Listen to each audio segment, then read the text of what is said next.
दोस्तों टाटा मोटर्स ने अपने क्वार्टर फोर के रिजल्ट को डिक्लेयर कर दिया है। बहुत ही ज़बरदस्त रिजल्ट रहा है इस बार। आप देख सकते हो कि पिछले कई सालों के रिकॉर्ड टूटे हैं और ज़बरदस्त डिविडेंड का ऐलान भी किया है। और ये काफ़ी समय के बाद जिस तरह से रिजल्ट शानदार आया, उसके बाद में इसकी जो प्राइस है वो ऑलरेडी 52 वीक के हाई पे आ चुकी है।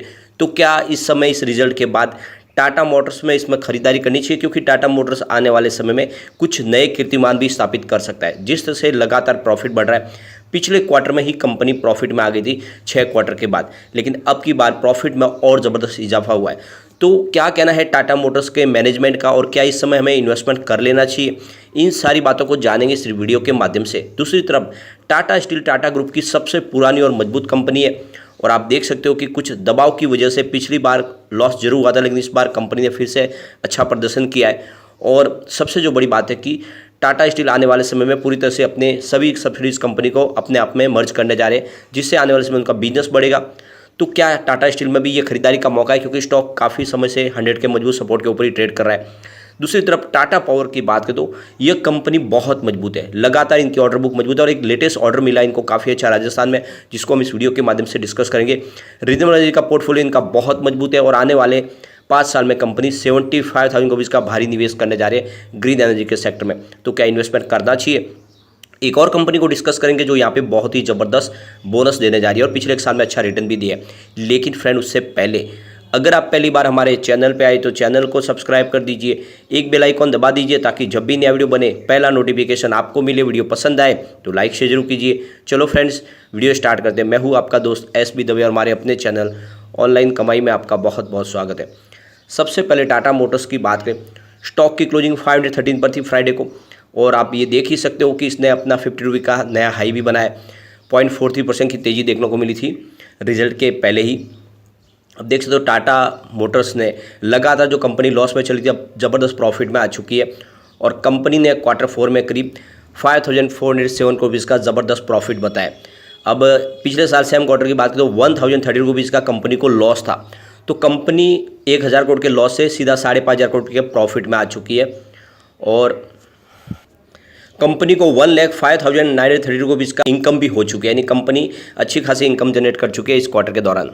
पिछले साल सेम क्वार्टर में कंपनी की इनकम 78,439 रुपीज़ के आसपास थी, तो इस हिसाब से देखें तो कंपनी की इनकम में 35% की ज़बरदस्त वृद्धि देखने को मिल रही है। कंपनी के मार्जिन की बात करें 11.1% से बढ़कर ये भी 12.4% तक पहुंच चुका है। पिछले 6 साल के बाद पहली बार कंपनी वापस यहाँ पे डिविडेंड का ऐलान कर चुकी है, यानी आप देख सकते हो कि फेस वैल्यू 2 रुपीज़ के हिसाब से 100% डिविडेंड डिक्लेयर किया कंपनी ने, और टाटा डीवीआर के निवेशकों को 105% का डिविडेंड कंपनी देगी। तो ये काफ़ी शानदार बात है, क्योंकि पिछले 6 साल से कंपनी अपने निवेशकों को डिविडेंड दे नहीं पा रही थी, क्योंकि कंपनी लॉस में थी। लेकिन अब कंपनी प्रॉफिट में आ गई, तो अपने प्रॉफिट में हिस्सेदार कंपनी बना रही है, और ये काफ़ी शानदार बात है। और मैंने लगातार आपको टाटा मोटर्स में निवेश की सलाह दी हुई है कि इसमें आपको निवेश करना चाहिए। टाटा मोटर्स के chief financial officer PB Balaji का कहना है कि हमारा जो इस समय जो प्रदर्शन है काफ़ी शानदार है, और जिस तरह से ऑल टाइम हाई पे हमारा इस समय जो देखे तो बिजनेस दिख रहा है, उसके पीछे वजह है कि जो हमारा मिक्स बिजनेस है वो सारा का सारा बेहतर प्रदर्शन कर रहा है, और चिप शॉर्टेज की जो कमी थी वो भी पूरी हुई है, उसके वजह से भी वो अच्छा खासा हमें उसका बेनिफिट देखने को मिला। इसके अलावा काफ़ी अच्छा कैश फ्लो जनरेट हो रहा है, यानी कुल मिला के कंपनी अंदर से मजबूत हो रही है। सबसे ज़्यादा फायदा हुआ इनके JLR के सप्लाई चेन से, जिसमें वो देख दो स्टेबिलिटी आने लगी है, उसका बेनिफिट भी देखने को मिल रहा है। तो आने वाले समय इससे और बेहतर परिणाम की उम्मीद कर सकते हैं। टाटा मोटर्स के जो लग्जरी सेगमेंट है JLR का, उसमें भी देखें तो 7.1 बिलियन पाउंड्स की यहाँ पे वृद्धि देखने को मिल रही है, यानी क्वार्टर फोर के दौरान 49% की ईयर बेसिस पे यहाँ पे वृद्धि है, और इसके पीछे वजह है कि चिप सप्लाई में इंप्रूवमेंट देखने को मिल रहा है। और जो होलसेल इनका बिजनेस उसमें क्वार्टर फोर उसमें 94,649 यूनिट इन्होंने बेचे, जहाँ पे 24% की ईयर बेसिस पे वृद्धि देखने को मिल रही है। फिलहाल कंपनी के ऑर्डर बुक की बात करें, यहाँ पे करीब 2 लाख यूनिट की ऑर्डर बुक इनके पास मजबूत है, और ये आने वाले समय में आप देखें तो जितने मॉडल्स हैं इनके बहुत तेज़ी से आगे बढ़ेंगे। फिलहाल range rover sport and defender की ही 76% की ऑर्डर बुक है, यानी ये मॉडल बहुत तेज़ी से बिक रहे हैं। कंपनी अपने डेट को भी कम करी है, क्योंकि कंपनी के पास अच्छा खासा कैश फ्लो जनरेट हो रहा है, जिसकी वजह से वो आने वाले समय पूरी तरह से डेट फ्री हो सकती है कंपनी के कमर्शियल व्हीकल की भी बात करें तो क्वार्टर फोर में जो इनका रेवेन्यू वो 21,200 रुपीज़ के आसपास है, जहाँ पे 14.6% की अच्छी खासी वृद्धि देखने को मिल रही है, और प्रॉफिट बिफोर टैक्स इनका 1,700 करोड़ रुपीज़ के आसपास रहा है। Commercial vehicle domestic wholesale market में इनका जो सेल हुआ तो वो देखें तो 1,12,500 यूनिट का इन्होंने बेचा है, जहाँ पे 2.4% की ईयर बेसिस पे वृद्धि देखने को मिल रही है। और डोमेस्टिक रिटेल बिजनेस की बात करें तो 1,14,200 यूनिट इन्होंने बेचे हैं, जहाँ पे 6% की ईयर बेसिस पे वृद्धि देखने को मिल रही है। कंपनी का जो ईवी सेगमेंट का बिजनेस है वो भी काफ़ी अच्छा कर रहा है। देख सकते हो इनकी जो 1500 बसें जो दिल्ली में, इसके अलावा 921 बस इन्होंने बेंगलुरु के लिए और 200 बस इन्होंने जम्मू कश्मीर के लिए ईवी सेगमेंट में भी दी हुई है। तो कुल मिलाकर इनकी ऑर्डर बुक मजबूत है। ईवी सेगमेंट में भी इनका कामकाज बहुत तेजी से बढ़ रहा है। टाटा मोटर्स का पैसेंजर व्हीकल का रेवेन्यू भी काफ़ी अच्छा रहा, करीब 12,100 करोड़ रुपये के आसपास रहा है। 15.3% की ईयर ऑन बेसिस पे वृद्धि देखने को मिल रही है। तो कुल मिला के सभी सेगमेंट काफ़ी अच्छा कर रहे हैं और इस वजह से देखें तो टाटा मोटर्स आने वाले समय एक तेज़ी का दौर ला सकता है। अब यहाँ पे हम चलते हैं टाटा पावर की तरफ। 207 पर क्लोजिंग थी, जहाँ पे 0.36% की हमें तेजी देखने को मिली। आप देख सकते हो कोविड काल में स्टॉक 28 के आसपास था, उस हिसाब से इसने 300 तक की जो हाई बताई ये एक तरह से मल्टीबैगर साबित हुआ। लेकिन अभी पिछले 1-2 साल से हम इंतजार करें कब स्टॉक फिर से वो शानदार प्रदर्शन करेगा, क्योंकि अपने ऊपर के लेवल से अभी समय लगभग 100 रुपीज़ के आसपास नीचे है। लेकिन पिछले एक महीने में स्टॉक ने 5.5% की शानदार तेजी भी बताई है। अब यहाँ पे काफ़ी अच्छा इनको ऑर्डर मिला है। टाटा पावर की जो सब्सिडीज कंपनी है TP सूर्या, और इन्होंने एक PPA साइन किया टाटा पावर के साथ में, जिसमें 200 मेगावाट का सोलर प्रोजेक्ट लगाना है राजस्थान में। तो यहाँ पे देख सकते हो इस PPA के तहत देखें तो करीब 200 मेगावाट का सोलर प्रोजेक्ट लगाया जाएगा बीकानेर राजस्थान में, और ये 2024 तक कमीशन होगा। इसमें आप देख सकते हो कि दोनों को ही बेनिफिट होगा। आप ये देख सकते हो कि ये 25 साल के लिए दोनों के बीच एग्रीमेंट हुआ है। जैसे कि ये TP सूर्या भी ऑलरेडी टाटा पावर की ही सब्सिडीज कंपनी है। तो इस प्रोजेक्ट के तहत देखें तो आप देख सकते हो कि बस और ये सेंट्रल ट्रांसमिशन यूटिलिटी को सप्लाई किया जाएगा। इसके अलावा 485 मिलियन यूनिट एनर्जी जनरेट होगी इससे पर एनुअल। फिलहाल TPRL की टोटल कैपेसिटी, इंस्टॉल कैपेसिटी की बात करें तो 6,788 मेगावाट तक पहुंची, जिसमें 3,970 मेगावाट सोलर प्रोजेक्ट है, इसका 2,981 विंड प्रोजेक्ट है। तो कुल मिला के ये काफ़ी अच्छा इनका कामकाज है और रिन्यूएबल सेक्टर में तेज़ी से कंपनी आगे बढ़ रही है, और ऐसे में टाटा पावर में ये निवेश का सुनहरा मौका है। अगर हम कंपनी के रेवेन्यू की बात करें तो लगातार बढ़ रहा है। 2019 में जहाँ पे 29,881 करोड़ के आसपास रेवेन्यू था, जो 2023 तक बढ़ के 55,109 करोड़ तक पहुंच गया। ज़बरदस्त वृद्धि हुई है।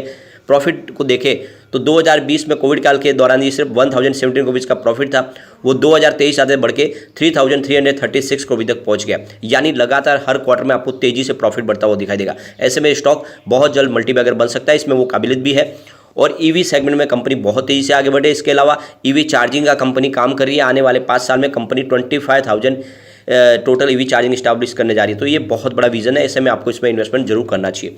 चलते हैं टाटा स्टील की तरफ। 106 पर क्लोजिंग थी, जहाँ पे 1.57% की गिरावट देखने को मिली।